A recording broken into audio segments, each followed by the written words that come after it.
The police officer twisted the girl's arm until it cracked, and she screamed in pain.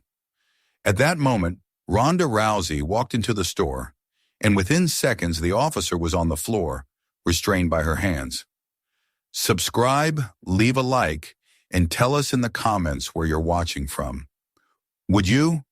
The morning sun hung lazily over the small Californian town of Maple Ridge, spreading soft gold across tidy lawns and white picket fences. The air was warm and still, filled with the hum of cicadas and the distant growl of a delivery truck turning onto Main Street. On most days, Maple Ridge looked like a postcard too perfect to belong to the same world where people fought, lost, and struggled. That illusion was about to fracture in the most ordinary place imaginable, a supermarket. Ronda Rousey parked her black SUV beside a row of faded shopping carts. She sat for a moment before stepping out, her hands still on the wheel, watching the sunlight glint on the car's hood. The world had grown quieter for her in recent years. No stadium roars, no blinding lights, no cage walls. She had chosen it that way. After a decade of being Ronda the fighter, she wanted to be mom. Just Ronda. The kind of woman who could walk down an aisle without someone whispering her name in awe or challenge. But fame had a way of following her, even when she wished it wouldn't. "Do we have everything on the list?" she asked, turning toward the passenger seat. Her 12-year-old daughter, Lily, was bent over a notepad filled with looping handwriting. "Almost. You said eggs, milk, pasta, chicken breasts, and something green. So I wrote spinach, but you're probably going to change it to kale again." Ronda smiled. "Spinach will do. I'm in a forgiving mood today." They got out of the car together, Lily skipping ahead, her ponytail bouncing with every step. She carried herself with the natural confidence of a girl who had grown up in the shadow of a legend, yet had her own light. There was something about her eyes, clear, alert, always searching, that reminded Ronda of herself before the cameras and the sponsors. Back when every punch she threw came from raw purpose. Inside the supermarket, cool air wrapped around them. Shelves stood in neat, endless rows, the scent of detergent mixing with baked bread and coffee. The quiet rhythm of small-town life pulsed here, the same cashier greeting familiar faces, the same old music from overhead speakers. It was comforting in a way that big cities never were. Lily took the cart. "Can I push?" "Only if you don't race it down the produce aisle," Ronda said. Lily grinned but stayed close. They moved slowly through the store, picking up items from their list. Ronda liked these moments. Simple, unhurried, human. She could feel her shoulders loosen, her breathing settle. No cameras, no pressure, just a mother and her daughter on a Saturday morning. Near the entrance, a police cruiser sat idling in the shade, lights off. Ronda had noticed it on their way in. The officer inside, a tall man with a buzz cut and a permanent squint, had been sitting there for some time, sipping coffee, watching the world. When Ronda passed him earlier, he gave a nod, the kind that wasn't really polite but perfunctory, the nod of someone who expected acknowledgement. She nodded back and walked on. The badge, the uniform, the posture, all of it carried a weight in this town. Maple Ridge trusted its officers implicitly. It was the kind of place where people said things like, "Our boys in blue keep us safe," and meant it without irony. Now, as Ronda reached for a jar of honey, she noticed the same officer inside the store, walking the aisles casually. His uniform was crisp, his name tag reading Olsen. His steps were slow, unhurried, as if he owned the ground beneath him. He nodded again to a passing customer, then moved toward the electronics display near the front. Ronda didn't pay much attention. She was thinking about dinner, about what to cook later, about how good it felt to blend in. She didn't see Lily's curious glance follow the officer. The girl had that instinct and eye for things that didn't fit, for wrong patterns in right places. While Ronda stopped at the meat counter, Lily wandered to the snack aisle, cart squeaking behind her. She stacked a few boxes of cereal and waited in line at the register. Her gaze drifted to the electronics section nearby. That was when she noticed Officer Olsen again. He was standing by a glass display of wireless headphones, glancing over his shoulder every few seconds. Lily watched as he opened the cabinet, took out a box, and almost imperceptibly slipped something into his jacket pocket. The movement was quick, practiced. He then picked up a bottle of water, strolled to the counter, and paid for just that. No headphones. No receipt for them, either. Lily blinked. Her first thought was that she must have imagined it. A police officer wouldn't steal. Not someone who swore to protect people. Not someone everyone trusted. But the more she thought about it, the more she knew what she had seen. The weight of it pressed on her chest. She remembered what her mother had always said. If you see something wrong and stay quiet, you're part of it. Her palms went clammy. Her throat tightened. Around her, people kept chatting, scanning groceries, moving on with their lives. The officer turned, bottle in hand, and walked toward the exit. He looked straight ahead, confident, untouchable. And then Lily heard her own voice too loud, too sudden, cutting through the hum of the store. "You didn't pay for that!" The words hung in the air like a stone thrown into still water. Heads turned. Conversations stopped mid-sentence. The cashier froze, eyes darting between Lily and the officer. A woman in the next line gasped. Someone near the door muttered, "What did she just say?" Officer Olson halted. His back stiffened. Slowly he turned to face her. Lily's heart pounded in her ears. She swallowed but didn't look away. The officer's eyes locked on hers, blue, cold, disbelieving. For a second she thought he might laugh it off, explain it, show the receipt, but he didn't. He stepped closer, his boots clicking on the floor, his expression unreadable. "What did you say, young lady?" His voice was low, steady. There was no anger yet, just the quiet weight of threat. "I saw you," Lily said, her voice trembling but clear. "You took the headphones and didn't pay for them." Someone whispered, "Oh my God," under their breath. The cashier's hand hovered uncertainly over the register. A man in line pulled out his phone, but didn't dare lift it high enough to record. The silence stretched. Then the officer smiled, a tight, humorless smile, and shrugged. "Careful, sweetheart. That's a serious thing to accuse someone of." He turned and walked out, leaving the bottle of water half empty on the counter. His shoulders were rigid. The store remained quiet for several long seconds after the door closed. Then the whispers began, soft and nervous. Was that really? Did she just call out a cop? Lily stood frozen, her face pale. She didn't know whether to feel brave or foolish. Her heart hurt from beating so fast. When Rhonda returned with a pack of chicken breasts, she sensed the tension immediately. The energy of the store had changed. She saw people watching Lily with a mixture of admiration and fear. Her daughter stood by the register, small and still, the kind of stillness that comes after a storm. "What happened?" Rhonda asked softly. Lily hesitated. "I just told the truth." Rhonda's eyes shifted to the entrance, where the police cruiser still waited outside, engine running. The officer was inside again, speaking into his radio, not looking their way, but the air around him seemed charged with something heavy. Rhonda's instincts stirred, the old fighter's awareness that danger often came dressed in calm. She placed a hand on Lily's shoulder. "You did the right thing," she said quietly. "Always." They finished paying and left the store. The sun was higher now, the heat thicker. The world looked the same as before, yet something invisible had shifted. Rhonda loaded the groceries into the back of the car, but her eyes flicked to the reflection in the window. The cruiser was still there. The officer was watching them. Lily climbed into the passenger seat and buckled up. "Do you think he's mad at me?" she asked. Rhonda glanced in the mirror. The officer lifted his coffee cup in a mock salute. "No," Rhonda said after a pause. "I think he's embarrassed, and people like that don't forget." The words hung between them like a quiet warning.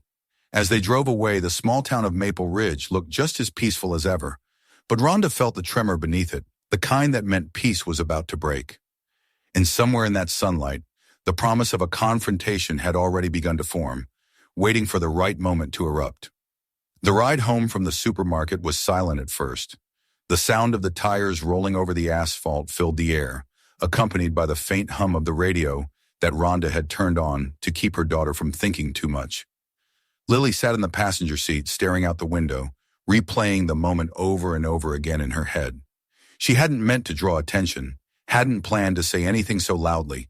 The words had just slipped out, pulled by a force stronger than fear. And now that it was done, she wasn't sure if she had done something brave or something foolish. Rhonda glanced at her daughter every so often. She could tell when Lily's mind was racing. The girl had her mother's stare, that intense, thoughtful look that dug beneath the surface of everything she saw. Rhonda's instincts were humming, the same instincts that had guided her in the cage for years. The officer's look, the way he had watched them leave the store, the smile that never reached his eyes, none of it felt right. There was a heaviness to it, something that didn't belong in a harmless misunderstanding. She knew resentment when she saw it. She'd seen it too many times before. Men who couldn't handle being called out, exposed, or made to look small. When they pulled into their driveway, Rhonda decided to keep things calm. "You okay?" she asked, her voice gentle but steady. Lily nodded, though her eyes were still clouded. "You did the right thing, Lil. Don't ever doubt that," Rhonda added, reaching over to squeeze her hand. "Right doesn't always feel safe, but it's still right." Lily tried to smile, but the image of the officer's face kept intruding, the flicker of anger he had failed to hide, the way his hand had curled slightly at his side before he turned to leave. There had been something in his look that made her stomach twist. She wanted to believe that being right meant being protected, but part of her wasn't so sure anymore. The day passed quietly. They unpacked groceries, made lunch, and tried to shake off the strange tension that hung in the air. By evening, the memory had dulled just enough for laughter to return to their kitchen. They made spinach pasta together, Rhonda's hair tied in a loose bun, Lily humming to music on her phone. For a while, it almost felt like nothing had happened. The world seemed normal again, but peace has a way of holding its breath before the next storm. The next morning, Rhonda decided they would go out again, this time to the park for a walk. It was Sunday, the town was quiet, and the streets shimmered under the bright sky. They stopped by the same supermarket on their way back. It was on the route home, and Lily wanted to pick up a bottle of juice. Rhonda hesitated for a moment, but eventually pulled into the parking lot. She told herself there was no reason to avoid the place. The incident was over. It was done. Inside, everything looked the same. The cashier from yesterday nodded politely, her eyes darting toward Lily and then away just as quickly. There was an odd tension behind that smile, as if the woman wanted to say something but chose silence instead. Rhonda noticed it instantly, though she said nothing. She paid for a few things while Lily lingered near the entrance, glancing around with the half-awareness of a child trying to appear unbothered. She wanted to believe everything was fine. She really did. Then she saw him. Officer Olson stood near the automatic doors, leaning against a pillar, talking casually to another officer. His posture was loose, but his eyes weren't. When he noticed Lily, he stopped mid-sentence. The other officer said something, laughed, and walked away, leaving him alone. Olson's gaze followed the girl like a shadow. Lily's breath hitched. She tried to stay calm, telling herself he wouldn't do anything, not here, not in public. She looked back at her mother, who was busy at the checkout counter, and forced a small smile when Rhonda waved. For a brief second, it almost worked. Then Olson began to walk toward her. The air inside the store seemed to thicken. His footsteps were measured, deliberate. He wasn't rushing, and that made it worse. He stopped just a few feet away, pretending to glance at a display of magazines, then turned to her with a smile that wasn't friendly. "Morning," he said softly, almost kindly. "Your mom around?" Lily's throat went dry. She nodded toward the checkout. "She's paying," she murmured, her voice thin. Olson's eyes followed the direction of her gesture, then shifted back to her face. "Good," he said after a moment, his smile widening. "Because I think we should clear up that little misunderstanding from yesterday, don't you? Don't want you spreading false stories about people." Her pulse quickened. "It wasn't false," she said before she could stop herself. For a second, his expression hardened, then returned to something almost calm, almost patient. "Maybe you saw wrong," he said, his voice lowering. "It happens. People make mistakes. But when you accuse an officer of theft, that's serious. Could ruin a man's career. You understand that?" Lily didn't answer. She could feel the walls of the store closing in, the way his tone dripped with quiet menace. He stepped closer, his voice barely above a whisper now. "Why don't you apologize? That would be the right thing to do." She shook her head. "I'm not lying." The smile vanished. His hand moved before she could react. He grabbed her wrist, not hard enough to cause a scene yet, but firm enough to make her flinch. The grip was deliberate, possessive. "You think being brave makes you right?" he murmured. "You think people like you can say whatever you want without consequences?" The words sliced through her composure. Fear surged through her chest. She glanced toward her mother, who was still waiting at the register, oblivious for the moment. Lily tried to pull her hand free, but his grip tightened. "Let me go," she said, her voice trembling. Olson leaned in closer, lowering his tone so only she could hear. "You embarrassed me in front of half the town yesterday. Do you know what that does to a man's reputation?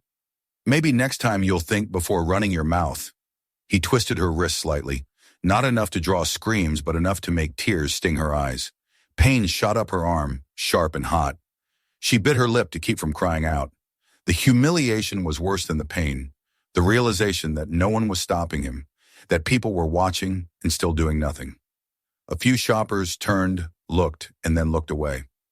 No one wanted trouble with a cop. The pressure on her arm increased. Her knees buckled slightly, but she held her ground, gasping. "You're hurting me." Olson's voice turned cold. "Then stop lying." She tried again to free herself, but he twisted harder. The pain made her vision blur. Her hand was shaking uncontrollably now, her voice breaking. "I'm not lying." It was the cry of a child pushed beyond fear. And then, from across the store came a sound that changed everything. The sharp, unmistakable thud of something heavy dropping to the floor. The sound of grocery bags hitting tile. Rhonda's voice followed, low and steady, slicing through the noise like a blade through fabric. "Let her go." Olson froze for half a second. He turned slowly, still holding Lily's wrist. Rhonda was already moving toward them, her eyes locked on his hand. She wasn't running, but every step she took was precise, deliberate, controlled. The kind of walk that predators make when they already know how the fight will end. Lily's relief was instant but mixed with dread. She knew that look in her mother's eyes, the calm before the storm, the absolute certainty of action. Rhonda reached them and stopped barely an arm's length away. Her voice didn't rise. It didn't need to.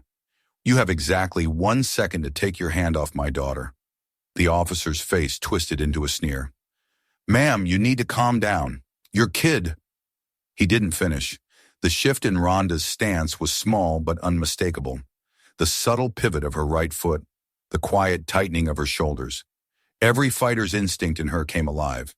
The old muscle memory surged to the surface, the way to end a threat before it begins. Olson must have felt it too, because for the first time doubt flashed in his eyes. He let go of Lily's wrist, though not gently. She stumbled back, clutching her arm. Rhonda moved instantly to her side, steadying her, checking the damage without breaking eye contact with the man in front of her. The officer adjusted his belt, trying to reclaim authority. "You need to control your kid," he said, his tone shaking just enough to betray him. "She's spreading lies about a law enforcement officer. Maybe you should think twice before—" Rhonda's expression didn't change, but her silence carried the weight of something ancient and dangerous. It was the silence of someone who didn't bluff. Around them, people had stopped to watch. The moment stretched into something fragile, electric. The officer glanced around and realized the attention wasn't in his favor this time. Too many eyes, too many phones. He straightened his uniform, mumbled something about a misunderstanding, and backed away toward the door. When he was gone, Rhonda finally exhaled. She turned to Lily, kneeling to meet her eyes. "Did he hurt you?" she asked quietly. Lily nodded, tears spilling now that the danger had passed. Her wrist was red, swelling fast. Rhonda pulled her into an embrace. Over her shoulder, she could see the store manager whispering frantically to an employee. The cashier standing frozen, unsure whether to call someone or pretend it hadn't happened. The crowd was still staring, caught between shock and shame. Rhonda stood up slowly, her voice steady when she spoke to them. "You all saw that," she said. "Remember it." Then she guided Lily out of the store, into the sunlight that suddenly felt too bright. The officer's cruiser was gone, but the echo of his grip still lingered on the girl's skin.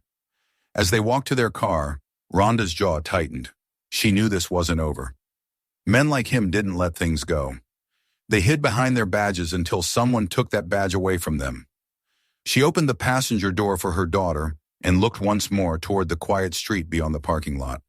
Somewhere out there, the line between justice and corruption had just been crossed, and Ronda Rousey, whether she wanted to or not, was about to step back into a fight, one that wouldn't take place inside an octagon, but in the open, under the harsh light of truth. The drive home that afternoon felt longer than usual. The silence between mother and daughter was not empty. It was thick, humming with questions that neither knew how to voice yet. Rhonda's hand stayed tight on the steering wheel, her eyes flicking from the road to the mirror again and again, searching for the reflection of that police cruiser. For a while she thought she saw it behind them, a flash of white and blue in the distance, but every time she looked again, it was gone. She told herself it didn't matter. They were safe now. Still, the tension in her shoulders refused to fade. Lily sat beside her, cradling her sore wrist, the skin bruised where the officer's fingers had dug in. She tried to hide the pain, but Rana saw it every time the girl shifted in her seat. She wanted to pull over, hold her, promise her that nothing like that would happen again. But promises felt fragile now, too easily broken. Instead, she reached out, brushed a strand of hair from Lily's face and whispered, "You did nothing wrong." Lily nodded, though she didn't speak. The child's eyes were red but dry. Something inside her had hardened, a small piece of innocence that had been peeled away by force. When they reached home, the air around their house felt different, heavier. Rhonda noticed the unfamiliar car parked 2 houses down, a dark sedan with tinted windows, engine off but still warm. A man sat inside, face half hidden behind a newspaper. She lingered at the driveway a moment longer, studying him through the windshield. He looked up briefly, then turned the page. Her instincts prickled. She had learned long ago to trust those small alarms in her gut. They were never wrong. She said nothing to Lily, though. Not yet. Inside, she went through the motions of a normal evening dinner, dishes, a quiet movie, but her mind was elsewhere. Every sound outside seemed sharper than usual. A dog barked somewhere down the street. Tires hissed against pavement. The sound of a car door closing made her glance toward the window every time. When the phone rang, both of them jumped. It was just a neighbor calling to ask if she could borrow a baking pan. Rhonda answered politely, smiled where required, hung up, and then double-checked that all the doors were locked. She didn't sleep much that night. She kept replaying the image of Olsen's hand around her daughter's wrist. The way he had leaned in to whisper something that had made Lily's face go pale. There was no mistaking it anymore. He had crossed a line that men in his position were never supposed to cross. And men like that rarely stopped after being exposed. They sought control again, by whatever means they could. The anger simmered low in her chest, quiet but fierce, the kind that didn't explode. It waited. The next morning, Rhonda decided they needed to get out of the house, clear their heads. The day was bright and deceptively calm, a blue sky stretching endlessly over Maple Ridge. She thought a little fresh air might help Lily breathe again. They went out for breakfast at a small diner near the edge of town. The waitress, a friendly woman who recognized Rhonda but didn't make a fuss, brought them pancakes and hot chocolate with extra cream. For a while, the world seemed almost kind again. Lily even laughed when Rhonda got syrup on her sleeve. But peace in this town was never more than a thin layer of glass beautiful until it cracked. When they left the diner, the same dark sedan was parked across the street. Rhonda's stomach turned cold. She didn't mention it. Instead, she placed a steady hand on Lily's shoulder and guided her toward the car. Her mind raced, calculating options. Routes home, nearby public places, people she could trust. She was no stranger to confrontation, but this was different. In the octagon, there were rules, referees, a clear end to the fight. Out here, there was only unpredictability. Later that afternoon, she realized she had forgotten to buy a few essentials the day before. Milk, soap, a few things for dinner. Lily offered to come with her, cheerful again in that brave, deliberate way children use when they want to prove they're okay. Rhonda hesitated but agreed. They drove back to the same supermarket. It felt strange stepping inside again. But Rhonda reminded herself that fear was exactly what men like Olsen fed on. If she avoided him, he'd win. And Ronda Rousey didn't lose. The store was half full, people moving slowly through the aisles, chatting idly about weather and school games. Everything looked ordinary, but beneath the hum of daily life, she felt it. The subtle shift in energy, the whisper of something watching. She caught a glimpse of Olsen near the frozen food section, speaking to the store manager. His back was turned, but even from behind, his posture radiated arrogance. The conversation looked friendly on the surface, but the manager's nervous nods told another story. Rhonda turned away before he could see her. She didn't want another scene, not yet. She just needed to finish and leave. She told Lily to stay close, her voice calm but clipped. "No wandering this time," she said, forcing a smile.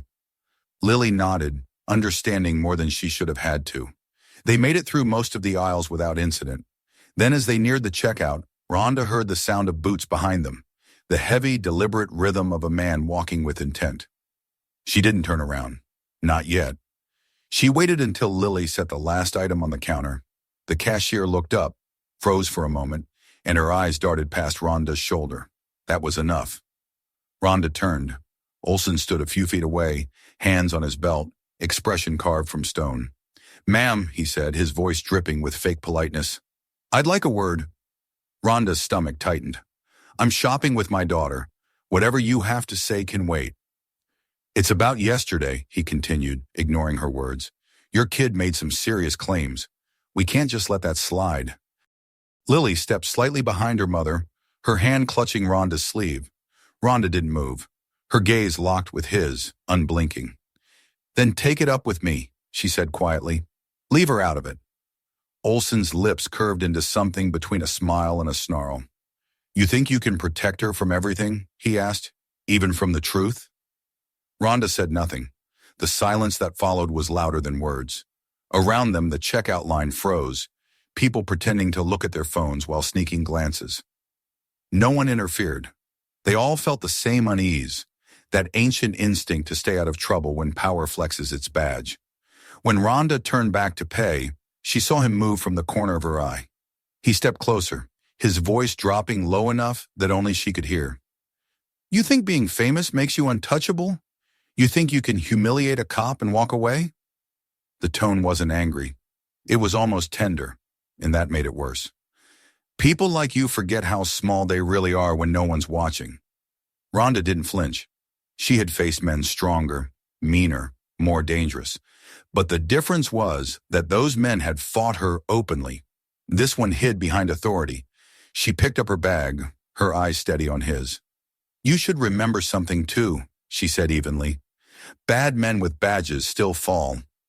Lily tugged her hand, whispering, "Mom, let's go." Rhonda nodded and turned to leave. For a moment, she thought that was the end of it. But once they stepped outside into the blinding sunlight, she realized the air had changed again. The parking lot looked empty, almost too quiet. She was halfway to the car when she heard the voice behind her. "Ma'am, one more thing." The tone was sharp, this time official, commanding. She turned, already knowing what she'd see. Olsen stood a few yards away, his expression stripped of all pretense now. His hand rested near his holster, not gripping it, but close enough to make a point. He started walking toward them slowly, each step deliberate. "You think you can walk away from this?" he said. "You think calling me a thief in public doesn't have consequences?" Rhonda stopped. Her heartbeat slowed, the way it always did before a fight. She placed herself slightly in front of Lily. "You're making a mistake," she said calmly. "Whatever this is, you need to stop." He didn't stop. "You don't tell me what to do," he said, his voice rising now. "You don't humiliate me in front of my town." By the time he reached them, the calm mother was gone. In her place stood something colder, steadier. Rhonda's eyes locked on the way his hand twitched near his belt again, the tremor in his jaw. She saw everything, the anger, the fear, the need to reassert control. When his hand shot out toward her shoulder, she caught it midair without thinking. The movement was automatic, muscle memory sharpened by years of instinct. Her grip was firm, her voice lower than his. "That's enough," she said. For a heartbeat, neither of them moved. The world seemed to hold its breath. Then just as quickly, he yanked his hand back, glaring at her. His voice trembled with rage now. "You'll regret this," he hissed. "Both of you." He turned and walked away, but Ronda didn't relax. She stood there watching him until he got into his car and drove off. Only then did she feel the tremor in her own hands. Lily looked up at her, frightened but trusting. "Mom, what's going to happen?" Ronda didn't answer right away. She glanced around the lot, the distant hum of traffic, the heat rising off the pavement, the curious eyes watching from the store window. She knew this wasn't over. The fight had just begun, and this time, it wasn't one she had chosen. She took Lily's hand and opened the car door. "We'll handle it," she said finally, her voice steady again. "Whatever he starts, we'll finish."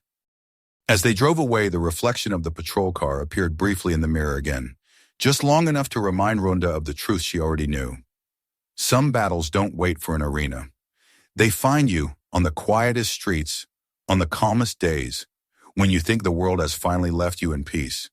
The next day dawned hot and blindingly bright, the kind of morning that made the asphalt shimmer and the air waver above the rooftops. Yet the light felt deceptive, cruel in its cheerfulness. Inside the Rousey house, the atmosphere was heavy with quiet. Ronda sat at the kitchen table, a mug of untouched coffee cooling beside her, while Lily sat on the couch, her injured wrist wrapped in a makeshift bandage. Neither spoke much. They had both barely slept. Every sound outside, the passing cars, the distant bark of a dog, made them tense, waiting for something. It wasn't fear that hung between them, but anticipation, that sharp edge of knowing a confrontation was inevitable. Ronda had always taught Lily that standing up for truth came with a cost, but she hadn't expected to be paying that price this soon or this publicly. She had hoped for a few more years before her daughter learned what the world could really be like, the way people in power could twist things, the way courage could attract cruelty. Yet here they were, the truth out in the open, and an angry man in a uniform circling them like a wolf. By midday, Ronda decided to leave the house. She needed fresh air, and more than that, she needed to stop feeling like prey. "Let's go out for a walk," she said, her voice even. Lily hesitated, glancing toward the window, but nodded. They stepped out into the heat, the sunlight pressing against their skin. The street was quiet, deceptively peaceful. A delivery truck rumbled by, a few neighbors waved, pretending nothing had happened. Maple Ridge looked the same, but its calmness felt artificial now, like a stage set waiting for the next scene. They stopped by a small park near the grocery store. Lily sat on a swing, kicking gently at the dirt, while Ronda stood nearby, scanning the horizon. Her instincts told her that Olsen wouldn't just fade away. Humiliated men never did. They brooded, plotted, waited for the right moment to reclaim what they thought they'd lost. It was never about justice for them. It was about control. And she was right. Olsen was already there. He appeared near the parking lot, his uniform crisp, his sunglasses reflecting the glare of the afternoon sun. He wasn't supposed to be on duty, Ronda could tell by the lack of a patrol car nearby, but he had come anyway, dressed for intimidation. He started walking toward them with that same deliberate gait, the one that dared anyone to stop him. When Lily saw him, she froze, her swing slowing to a halt. Ronda placed a steady hand on her daughter's shoulder. "Stay here," she said quietly. Lily's eyes widened, but she obeyed. Ronda walked toward him. Each step was measured, each breath deep. Years of fighting had trained her body to react before her mind could panic. She was calm, though her pulse thrummed like a distant drumbeat. Olsen stopped a few feet away, his lips curling into something that might have been a smirk. "Afternoon," he said. "Didn't expect to see you out and about. Figured you'd be keeping that kid of yours on a tighter leash." "Is that a threat?" Ronda asked, her tone even but sharp enough to cut glass. He shrugged. "Just advice. Small towns remember things. People talk. Accusing a police officer of theft? That doesn't sit right with folks around here.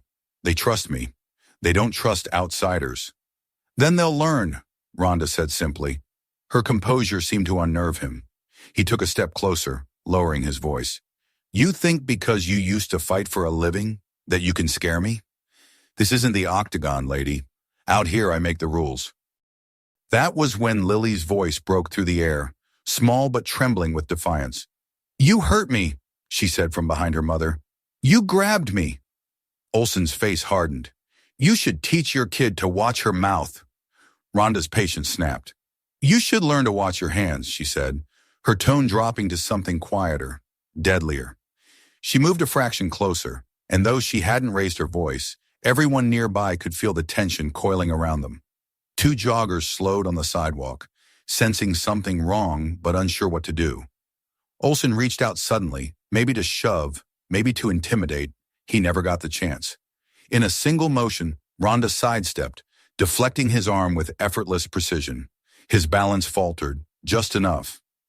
Before he could recover, she caught his wrist, twisted it, and with a practiced pivot, brought him down to one knee.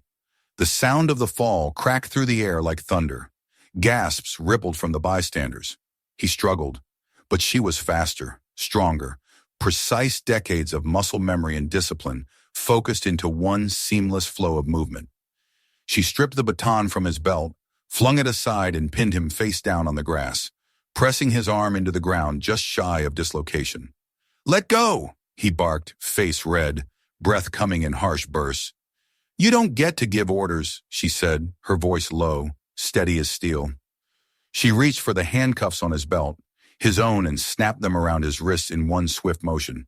The metallic click echoed louder than it should have. It was the sound of reversal, of power folding back on itself. A crowd was gathering now. Phones were raised. Someone was already filming.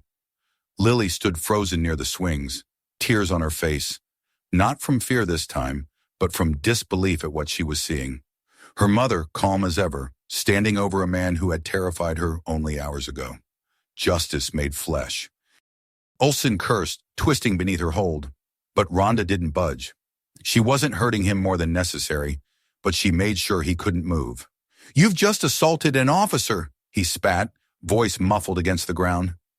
Ronda's eyes burned into him. "No," she said coldly. "I stopped one." The sound of sirens grew faint in the distance. Someone had called it in. Ronda looked around at the faces watching. Some were in awe, others in shock. The truth was spreading faster than fear now. The camera saw everything. The officer's aggression, the fight, the reversal. She stood there until the second patrol car pulled into the park. Lights flashing. Two officers jumped out, shouting, "Step away from him!" Ronda didn't move. She raised her hands slowly, deliberately, as one of them approached. "He attacked me," she said clearly, "and I have witnesses." The other officer glanced around. Every phone in the crowd was recording.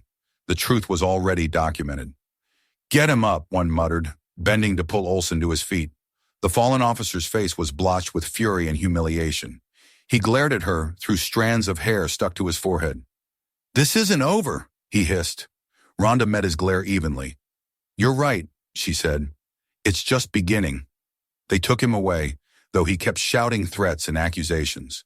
The crowd slowly dispersed, murmuring to one another. Lily ran to her mother and Ronda pulled her close, holding her for a long moment as the world around them seemed to settle into stunned silence. A reporter who happened to be nearby rushed up, asking questions, but Ronda ignored them. She was tired, not from the fight, but from what it represented. It wasn't just one man's corruption, it was the quiet complicity of all those who had looked away until now. But today, no one could pretend not to see. As she walked Lily back to the car, flashes from phones followed them like starlight in daylight. The wind had picked up, carrying the sound of sirens fading away. The battle was over for now, but the war for truth had just broken into the open. Ronda could feel it, the shift in the air, the beginning of something larger than her, larger than Maple Ridge. When they reached the car, Lily looked up at her mother, her voice small. "Mom, what happens now?" Ronda started the engine, her jaw set, eyes fixed on the road ahead. "Now," she said, "we make sure everyone knows what really happened." And as they drove away from the park, past the flashing lights and the whispers, the footage of the takedown was already spreading across the internet. The story of the day wasn't just that a cop had been stopped, it was that truth had finally found its champion. By evening, the park was empty again, but the world beyond it was anything but quiet. The footage had already escaped the borders of Maple Ridge, racing through phones, screens, and headlines at a speed that no one could stop. It started as a shaky video on social media, a woman in black athletic gear pinning a uniformed police officer to the ground while a crowd watched in stunned disbelief. Within hours, it had spread everywhere, each repost sharpening its meaning, each headline giving it a new title. Former UFC champion subdues police officer in self-defense. Ronda Rousey protects daughter from rogue cop. Maple Ridge scandal, badge turned against justice. What had begun as a small-town confrontation had now become a national conversation. Ronda watched it all unfold from her living room, though she avoided the television as much as she could. She hated watching herself fight, always had. She preferred to remember the moments, not replay them. But this time, the fight wasn't just about her. It was about the truth of what had happened and the power of what came next. Lily sat curled beside her on the couch, scrolling through comments on her phone. "Look, Mom," she said softly, showing one of the videos. "They're saying you're a hero." The word made Ronda wince. "Heroes are just people caught on camera doing what others don't," she murmured. "I just did what any mother would have done." Still, she knew this was different. The story had split the public in two, those who saw courage and those who saw rebellion. News anchors debated endlessly about whether she had used excessive force, ignoring the fact that the man she had restrained was the one who had hurt a child. Law enforcement unions issued statements about respect for authority, while advocacy groups demanded Olsen's arrest. For every message of support, there was another accusing her of attacking a cop or setting a dangerous example. Truth, she realized, was no longer what happened. It was what people chose to believe. But she also saw the tide turning. A journalist from Los Angeles reached out for an interview, asking for her side of the story. Ronda declined at first, but as the headlines grew wilder, she reconsidered. The next morning, she stood in her living room, hair tied back, no makeup, speaking directly to a camera that streamed live across the country. "What I did," she said calmly, "was not an act of violence. It was an act of protection. My daughter was assaulted by a man who was supposed to uphold the law. When I intervened, I didn't fight for pride. I fought because no one else would." Her voice was steady, but there was a tremor of emotion when she added, "Power without accountability is just another kind of crime." The response was overwhelming. The clip went viral within minutes, shared by people from every corner of the internet. Hashtags appeared: "Justice for Lily," "Rashi," "Stand with Ronda." No more silence. For the first time in days, Ronda saw hope flicker in her daughter's face. Lily had been quiet since the park, her wrist still bandaged, her nights restless. But now she was smiling again. "People believe us," she said softly. Ronda nodded, though she knew belief was a fragile thing. The same crowd that cheered today could turn cruel tomorrow. Still, for the moment, the truth was winning. Meanwhile, inside the Maple Ridge Police Department, panic was spreading like a silent contagion. Olsen's arrest had forced open doors that many had hoped would stay closed. An internal affairs investigation uncovered complaints that had been buried for years, claims of intimidation, missing evidence, and inappropriate conduct swept under the rug. Each report painted a clearer picture of a man who had been shielded by silence. And with every revelation, the town's image of its police began to crumble. The man once praised as Officer of the Year was now a symbol of everything people feared about unchecked authority. Local reporters swarmed the police chief, whose trembling statement only made things worse. "We are conducting a full review," he said, sweat glistening on his temple. "We want transparency." But transparency came too late. Residents began sharing their own stories online. Small acts of bullying, ignored complaints, quiet injustices that suddenly felt safe to expose. The illusion of Maple Ridge as a place where nothing bad ever happens cracked completely. At home, Ronda received hundreds of messages, some thanking her, others begging for help with their own cases of abuse. She read as many as she could, each one cutting a little deeper. There were mothers who had lost sons to violent arrests, teenagers who had been silenced after reporting harassment. She realized that her story wasn't just hers anymore. It had become a mirror for all the pain that people had been carrying in secret. "You opened a door," one woman wrote. "Please don't let them close it again." Still, with the attention came the backlash. Olsen's lawyer held a press conference claiming his client had been ambushed, and that Ms. Rousey used her celebrity status to manipulate public opinion. Some networks ran the clip on repeat, slowing down each second of the takedown as if dissecting a crime. Analysts debated her level of restraint, questioning whether a professional fighter should have intervened at all. Ronda's phone wouldn't stop ringing, offers for talk shows, interviews, endorsements, but she ignored them all. She wasn't selling anything. She just wanted justice. The following week, the official investigation began. Detectives visited her home to take statements. Ronda answered every question clearly, her composure unwavering. Lily sat beside her, small but fierce, her voice steady as she recounted what had happened in the store. The officers taking notes looked uneasy, as though realizing the weight of what they were documenting. One of them, a woman, met Ronda's eyes as they left. "For what it's worth," she said quietly, "you did the right thing." It was the first time in days that Ronda felt like she could breathe. As days turned into weeks, the story refused to die. It became bigger than Maple Ridge, bigger than any of them. Universities held debates about police reform using her case as an example. Civil rights lawyers cited it in discussions about accountability. People sent letters, drawings, and poems to Lily, calling her the girl who spoke the truth. One afternoon, Ronda took her daughter downtown, where they found a mural being painted on the side of a building. Lily's face, rendered in bold colors, her eyes looking upward, hand outstretched with the words, "Speak the truth," beside her. The sight made Lily stop in her tracks. "That's me," she whispered. "That's what you started," Ronda said softly. But even as admiration poured in, Ronda remained cautious. Fame and outrage were unpredictable allies. She knew how quickly the world could move on to the next story. What mattered was the change left behind. So she began using her platform differently, speaking at local councils, helping activists organize transparency meetings, teaching young women self-defense under the banner, "Strength Without Violence." It wasn't about fighting anymore. It was about empowering others to stand up. Meanwhile, the case against Olsen grew stronger.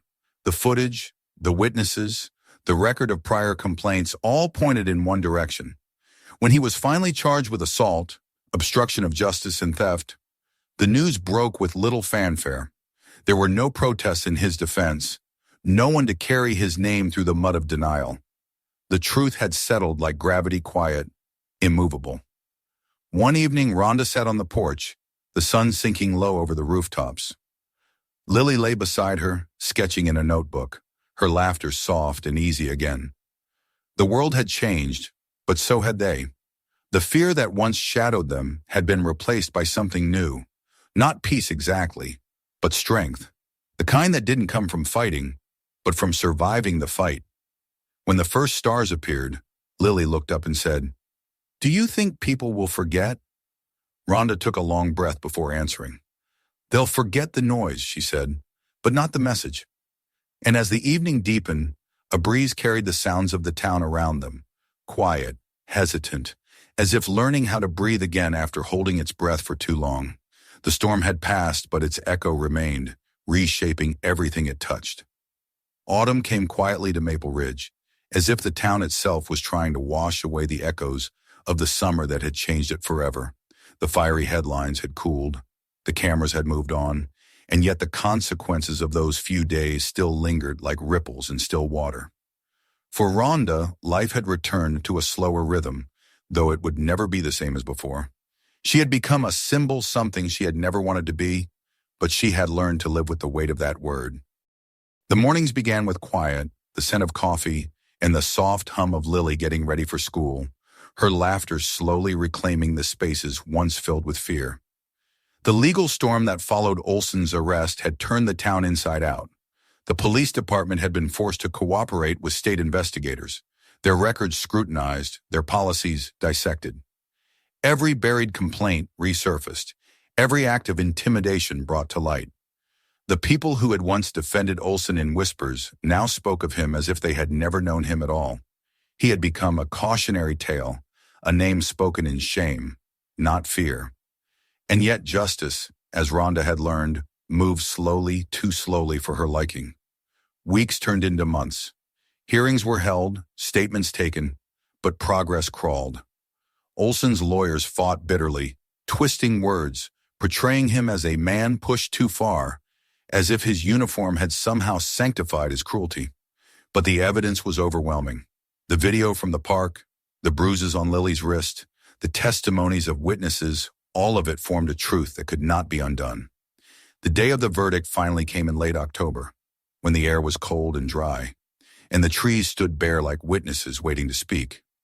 Ronda sat in the back of the courtroom, her hands folded in her lap, her expression unreadable. Lily sat beside her, older now in spirit, calmer, but still carrying the scars of that afternoon in the store. The courtroom was full of reporters, townspeople, even a few of the officers who had once served under Olson. The man himself sat at the defense table, his hair cropped short, his posture still carrying the ghost of arrogance. But his eyes were different now, no longer filled with authority, but with the hollow fear of someone stripped of power. The judge's words were brief and final. Guilty on all counts. The sound seemed to hang in the air for a long time, suspended between relief and disbelief. Olson didn't react, at least not visibly. He sat motionless, staring at the table as the courtroom stirred to life around him. Ronda closed her eyes, a single breath leaving her body, a breath she had been holding for months. Lily reached for her hand, and when Ronda looked at her, she saw tears but not of fear or pain. They were the kind that came with release, the kind that washed away the weight of a burden finally lifted. Outside the courthouse, the crowd had gathered again, though this time there were no protests, no shouting. The air was calm, filled with quiet conversation and the steady click of cameras. Reporters pushed forward, asking how she felt, what she would do next, what she wanted to say to the world. Ronda simply said, "Justice isn't revenge, it's balance restored." Then she took Lily's hand and walked away. The words spread across headlines that evening, but she didn't care. What mattered wasn't how the world saw her, but how her daughter would remember her. Calm, unbroken, standing tall when it mattered most. In the weeks that followed, Maple Ridge began to change in subtle but meaningful ways. The police chief resigned, replaced by a woman who vowed transparency. Community meetings were held in the town hall every month, giving citizens a voice where silence had once ruled. People spoke up about injustices that had festered in the dark corners of their lives. It was as if the town had finally found its conscience. One afternoon, while driving through Main Street, Ronda noticed a new mural on the side of the youth center, the same building that had once displayed a framed photo of Olson and his commendations. Now the wall was alive with color. It depicted a young girl raising her hand toward the light, and beside her, in bold letters, the words, "Speak the truth." Lily's likeness was unmistakable. Ronda parked the car and stood in front of it for a long time, the sun setting behind her, painting the sky in gold and amber. Lily came up beside her, her face glowing in the light. "They remembered," she said quietly. "They will," Ronda replied. "Some truths don't fade." Life slowly settled into something resembling normalcy, though neither of them would ever see the world the same way again. Ronda resumed her training sessions at the local gym, not to prepare for any competition, but to help young women learn how to defend themselves. Her classes filled quickly, not just with fighters, but with teachers, nurses, and mothers, ordinary people seeking strength in their own bodies, their own voices. She taught them not how to attack, but how to stand their ground, how to move with confidence when confronted by fear. Strength, she would tell them, isn't about hurting someone, it's about refusing to be broken. Every so often, she and Lily received letters from strangers, people who had seen the story and found courage in it. Some wrote about standing up to bullies, others about leaving abusive relationships or reporting wrongdoing at work. One message came from a young police cadet who said he joined the force because of her words about accountability. Ronda kept that one folded in her wallet, a reminder that change didn't come from anger, but from endurance. Months later, when the first snow dusted the rooftops of Maple Ridge, Ronda and Lily walked through the park where everything had begun. The grass was brittle and pale, the swings creaking softly in the cold wind. The place felt smaller now, emptied of its ghosts. Lily kicked at the snow and smiled. "It doesn't scare me anymore," she said. Ronda smiled back. "Good," she said. "That means we won." They sat on a bench together as the afternoon light faded into dusk. For the first time in a long time, the silence around them was peaceful, not heavy. The town had healed, and so had they, though the scars would always remain as quiet reminders of what it had taken to reach this moment. Before they left, Rhonda looked toward the far end of the park where the handcuffs had once clicked shut around a man's wrists. The sound still lived in her memory, not as an act of violence, but as the instant when truth stopped being silent. She took Lily's hand, her grip warm and steady. "You know," she said softly, "people will tell you that courage is about fighting, but it's really about standing tall when everyone else looks away."